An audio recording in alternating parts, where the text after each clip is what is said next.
अब class 9th वाले देखेंगे अध्याय 5 यूक्लिड की ज्यामिति का परिचय। यूक्लिड जो थे एक यूनानी गणितज्ञ थे, इनकी ज्यामिति का परिचय है। इसमें आप लोगों को कुछ परिभाषाएं दी हुई हैं। ये पुस्तक में, ये आप लोग देख लीजिए, पुस्तक में परिभाषाएं दी हैं, तो ये परिभाषाएं आप लोग लिख लेंगे पुस्तक से देखकर और इनको याद कर लेंगे। इसके बाद दिए हैं कुछ अभिग्रहित, यूक्लिड के कुछ अभिग्रहित दिए हुए हैं। ये अभिग्रहित, तो इन अभिग्रहितों को मैं पढ़कर बता देता हूं, आप लोग इनको लिखकर याद करेंगे, क्योंकि अभिग्रहित और अभिधारणाएं, इनको जब तक याद नहीं करेंगे तब तक इसके जो प्रमेय हैं उनको हल करना मुश्किल होगा। यूक्लिड के कुछ अभिग्रहित दिए हैं, ये पेज नंबर 98 पर। पहला है, वे वस्तुएं जो एक ही वस्तु के बराबर हों एक दूसरे के बराबर होती हैं। कोई भी वस्तुएं हैं अगर आपस में बराबर हैं तो एक दूसरे के बराबर होती हैं। नंबर 2 है, यदि बराबरों को बराबरों में जोड़ा जाए तो पूर्ण भी बराबर होते हैं। अगर बराबर संख्या को किसी भी संख्या में दो बराबर संख्याओं में जोड़ेंगे तो भी पूर्ण भी जो आएगा वो भी बराबर ही आएगा। नंबर 3 है, यदि बराबरों को बराबरों में से घटाया जाए तो शेषफल भी बराबर होते हैं। मतलब जोड़ना और घटाना दोनों के लिए यह नियम लागू होता है कि बराबर को बराबर से जोड़ें या घटाएं तो शेषफल भी बराबर होते हैं। नंबर 4 है, वे वस्तुएं जो परस्पर संपाती हों एक दूसरे के बराबर होती हैं। ऐसी चीजें जो परस्पर संपाती हों, मतलब एक दूसरे के ऊपर हों, तो एक दूसरे के बराबर होती हैं। नंबर 5 दिया है, पूर्ण अपने भाग से बड़ा होता है। पूरा, अगर पूरी कोई चीज है तो उसके टुकड़े कर दिए जाएं, भाग कर दिए जाएं, तो भाग हमेशा पूर्ण से छोटा होता है, पूर्ण हमेशा भाग से बड़ा होता है। नंबर 6 दिया है, एक ही वस्तुओं के दुगने परस्पर बराबर होते हैं। एक ही चीज का दुगना कर दिया जाए, डबल कर दिया जाए उसका, तो परस्पर भी बराबर होंगे। नंबर 7 दिया है, एक ही वस्तुओं के आधे परस्पर बराबर होते हैं। अगर दो एक ही चीजें हैं तो उनके आधे कर दिए जाएं तो भी वे बराबर ही आएंगे। ये यूक्लिड के अभिग्रहित हुए, 7 अभिग्रहित हैं। इन्हें आप लोग लिख लेंगे और याद कर लेंगे। इसके बाद दिया है यूक्लिड की 5 अभिधारणाएं, पेज नंबर 99 पर दी हैं। नंबर 1 अभिधारणा 1 है, एक बिंदु से एक अन्य बिंदु तक एक सीधी रेखा खींची जा सकती है। एक बिंदु से, ये लिखा हुआ है, एक बिंदु से एक अन्य बिंदु तक एक सीधी रेखा खींची जा सकती है। अगर 2 बिंदु दिए हुए हैं तो सीधी रेखा खींच सकते हैं। फिर अभिग्रहित दिया है इसमें। इसके बाद देखिए अभिधारणा 2 दी है, एक शांत रेखा टर्मिनेटेड लाइन को अनिश्चित रूप से बढ़ाया जा सकता है। नंबर 3 दी है अभिधारणा, किसी को केंद्र मानकर और किसी त्रिज्या से एक वृत्त खींचा जा सकता है। चौथी अभिधारणा दी है, सभी समकोण एक दूसरे के बराबर होते हैं।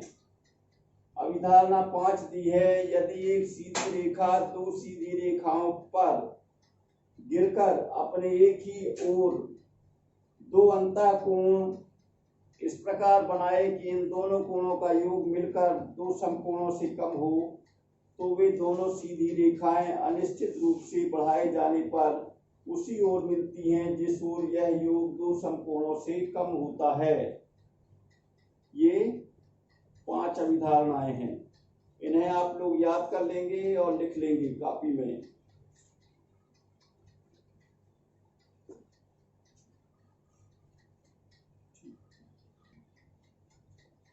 अब देखिए, इसमें उदाहरण 1 दिया हुआ है अध्याय 5 में।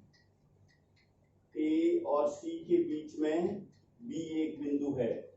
ये रेखा एसी है और एसी के बीच में एक बिंदु बी है। ये दिया हुआ है ए बी और सी एक रेखा पर स्थित 3 बिंदु हैं और बी बिंदु ए और सी के बीच में स्थित है। तो हमें सिद्ध करना है कि ए बी धन बी सी बराबर ए सी है। तो इसमें उत्पत्ति है, मतलब जो सिद्ध किया है वो ये है, क्योंकि ए बी बी सी और ए सी संपाती रेखाएं हैं। ए बी बी सी और ए सी तीनों एक ही रेखा में संपाती हैं, मतलब एक दूसरे के ऊपर हैं, एक दूसरे के इस प्रकार ऊपर हैं। ए बी के ऊपर बी सी है और ए सी के ऊपर भी बी सी है। तीनों परस्पर एक दूसरे के ऊपर हैं। और यूक्लिड के अभिग्रहित 4 के अनुसार ये कहा गया है कि वे वस्तुएं जो परस्पर संपाती हों एक दूसरे के बराबर होती हैं।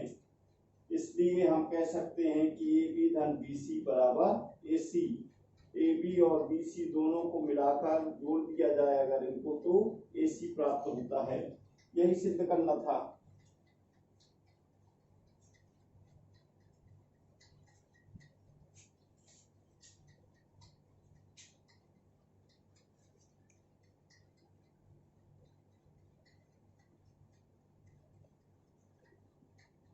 फिर उदाहरण 2 पुस्तक से आप लोग कॉपी में हल कर लेंगे।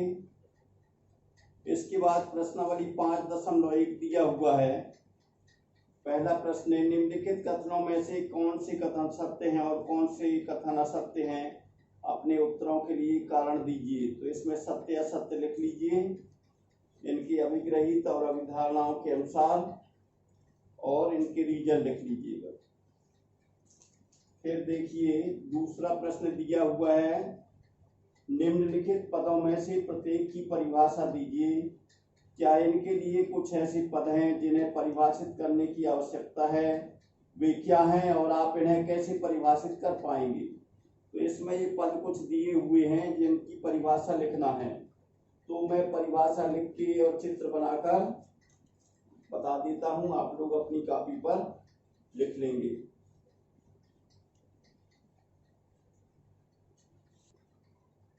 अब ये प्रश्न दूसरा में देखिए, नंबर 1 समानता रेखाएं, इनको इंग्लिश में पैरेलल लाइंस बोलते हैं। वे संख्याएं जो प्रतिच्छेद नहीं करती वे समानता रेखाएं कहलाती हैं। मतलब एक दूसरे को जो रेखाएं नहीं काटती हैं, जैसे ए बी और पी क्यू कहीं भी एक दूसरे को नहीं काटती हैं, इसलिए इनको कहेंगे समानता रेखाएं। इनको इस प्रकार दर्शाया जाता है, ए बी समानता पी क्यू, ये समानता का निशान है, तो इसको पढ़ा जाता है ए बी समानता पी क्यू।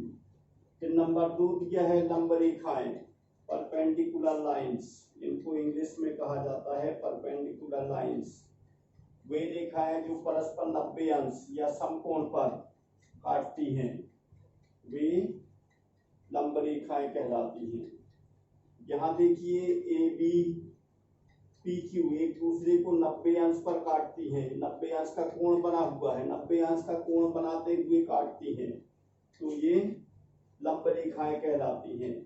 ए बी लंब पी क्यू, ये लंब का निशान है, A B perpendicular P Q. इस प्रकार ये उल्टा टी जो रहता है, ये 90 अंश, ये पैरेलल, ये परपेंडिकुलर का निशान है या लंब का निशान है, या पी क्यू लंब ए बी, इसमें से कुछ भी कह सकते हैं, दो में से कोई भी एक। तो ये लंब रेखाएं हो गई।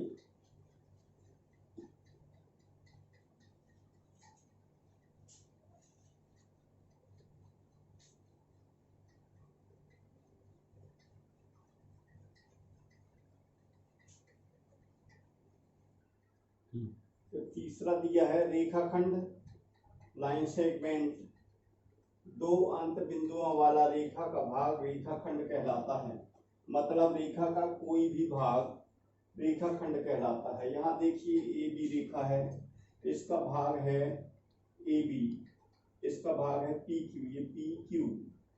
तो ये पी क्यू ए बी का रेखाखंड है। इसे दर्शाया जाता है ए बी रेखा, दोनों ओर एरो बना है तो ये रेखा ए बी पढ़ा जाता है इसको। और पी क्यू, इसके ऊपर केवल एक लाइन बनी हुई है, एरो नहीं बना हुआ है, इसलिए इसको पढ़ा जाएगा रेखाखंड पी क्यू। तो ये पी क्यू रेखा का भाग जो है वो रेखाखंड कहलाता है। फिर नंबर 4 दिया है वृत्त की त्रिज्या, रेडियस ऑफ सर्कल। तो वृत्त के केंद्र से परिधि के किसी भी बिंदु को मिलाने वाली रेखाखंड की लंबाई वृत्त की त्रिज्या कहलाती है। ये वृत्त है, इसमें ये केंद्र है O और ये परिधि है, तो परिधि के इस बिंदु पर, ए बिंदु पर ये रेखाखंड जो है ये वृत्त की त्रिज्या है। ओ ए वृत्त की त्रिज्या है। किसी भी बिंदु पर खींच सकते हैं इसको, ओ से लेकर यहाँ खींचे, यहाँ खींचे, चाहे जहाँ खींचे, तो वह त्रिज्या ही प्राप्त होगी। नंबर 5 है वर्ग, इसको स्क्वायर कहते हैं। वह चतुर्भुज जिसकी सभी भुजाओं की लंबाई बराबर तथा प्रत्येक कोण समकोण या 90 अंश का होता है, वर्ग कहलाता है। वर्ग की चारों भुजाएं ये बराबर होती हैं, ये चारों भुजाएं बराबर रहती हैं और प्रत्येक कोण 90 अंश रहता है। ये 90 अंश का कोण है, ये भी 90 अंश, ये भी 90 अंश, ये भी 90 अंश, तो यह वर्ग है। चतुर्भुज ABCD वर्ग है।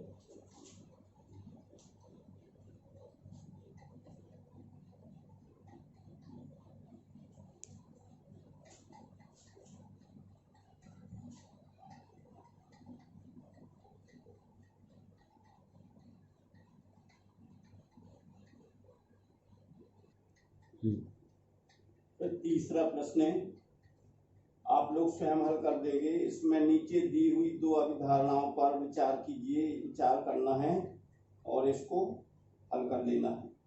फिर चौथा प्रश्न दिया हुआ है, यदि दो बिंदुओं ए और बी के बीच एक बिंदु सी ऐसा स्थित है कि AC बराबर BC है, तो सिद्ध कीजिए कि AC बराबर 1/2 AB। एक आकृति खींचकर इसे स्पष्ट कीजिए। आकृति खींचकर इसको स्पष्ट करना है।